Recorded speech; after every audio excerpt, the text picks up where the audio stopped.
Agus masih melanjutkan kemungkinan terjadinya perlambatan perputaran uang di Idul Fitri kali ini. Apakah menurut Anda ini juga berkaitan dengan pemangkasan anggaran dari APBN dari pemerintah begitu? Karena ini juga mungkin tidak menyalur ke masyarakat di Idul Fitri ini.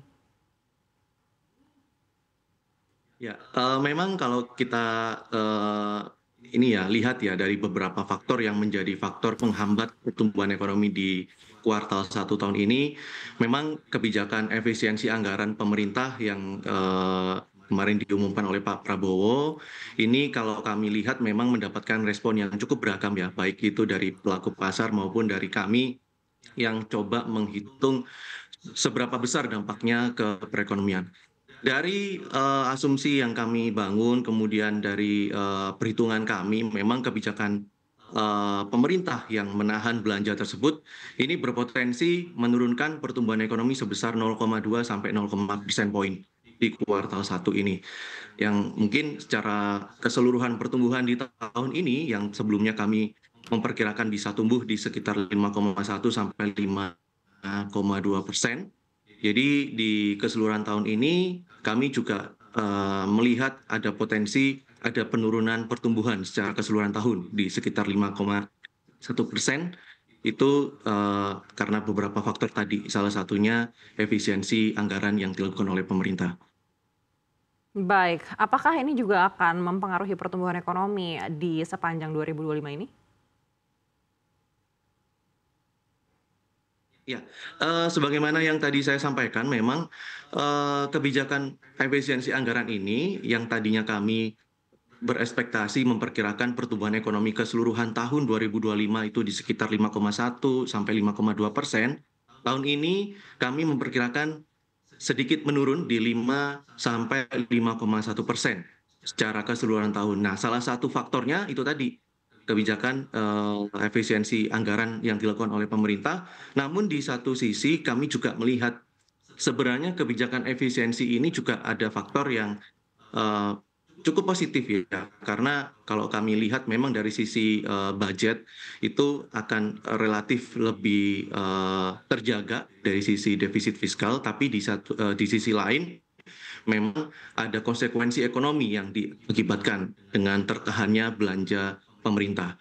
Baik, di sisi lain kita tahu program makan bergizi gratis ini kan sebenarnya diharapkan untuk bisa juga memutar roda perekonomian begitu. Artinya dengan sentimen-sentimen negatif yang ada, apakah menurut Anda ini akan cukup untuk bisa menggenjot pertumbuhan ekonomi kita mungkin bisa sesuai dengan target pemerintah? Oke, kalau kita lihat memang program makan bergizi gratis, kalau kita lihat dalam jangka pendek, ini memberikan stimulus untuk konsumsi domestik, terutama di tingkat rumah tangga ya.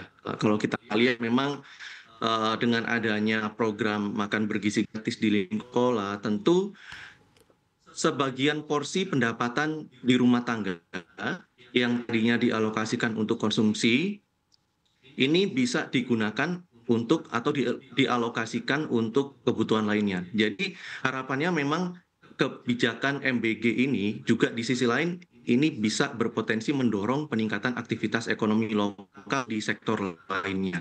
Nah, ini dalam jangka pendek namun memang kalau dari kita lihat dari dalam jangka menengah itu kebijakan MBG ini juga berpotensi mendorong atau menarik investasi di sektor pangan. Ya, kalau kita lihat memang beberapa tahun terakhir ini kan investasi mayoritas masih tersegmentasi di sektor manufaktur, kemudian di industri pengolahan mineral. Nah, ini menjadi sebuah peluang baru kalau hanya program MBG ini bisa meningkatkan investasi di sektor pangan kita.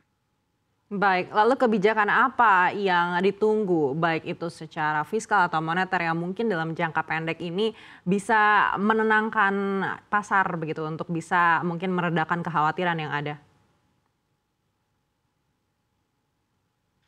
Yang bisa dilakukan pemerintah dalam jangka pendek menurut hemat kami adalah dengan memberikan stimulus fiskal jangka pendek ya, yang langsung berdampak untuk menopang daya beli masyarakat yang saat ini tendensinya melemah.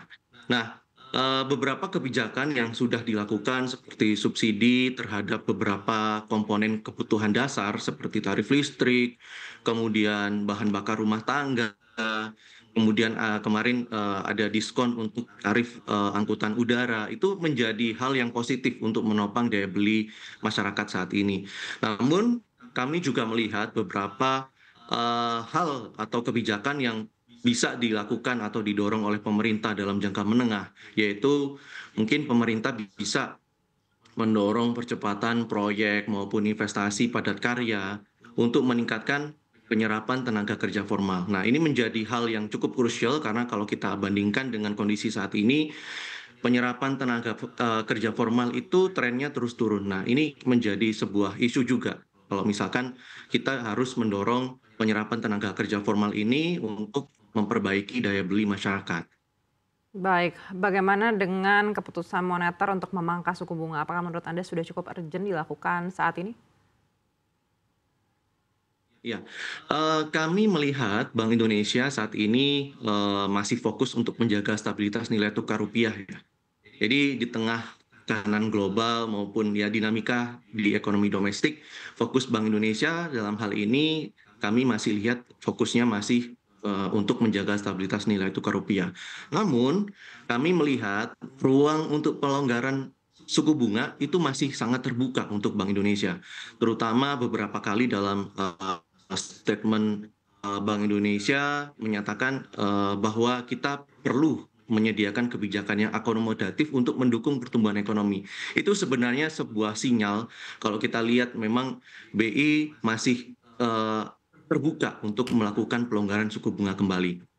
Tapi terkait timingnya, nah ini menjadi concern sebenarnya dari kami melihat kapan BI akan kembali melakukan pelonggaran suku bunga. Nah, memang kalau kita lihat memang dinamika global ini kan masih tinggi ya, terutama dari Amerika Serikat, kemudian yang dari sisi kebijakan tarifnya yang saat ini juga masih sangat dinamis, kemudian tingkat inflasinya juga yang masih cukup ketat, masih jauh dari target. Nah, ini menjadi sebuah hal yang diperhatikan oleh Bank Indonesia, terutama kami melihat memang ada potensi pelonggaran di semester 2 nantinya untuk Bank Indonesia.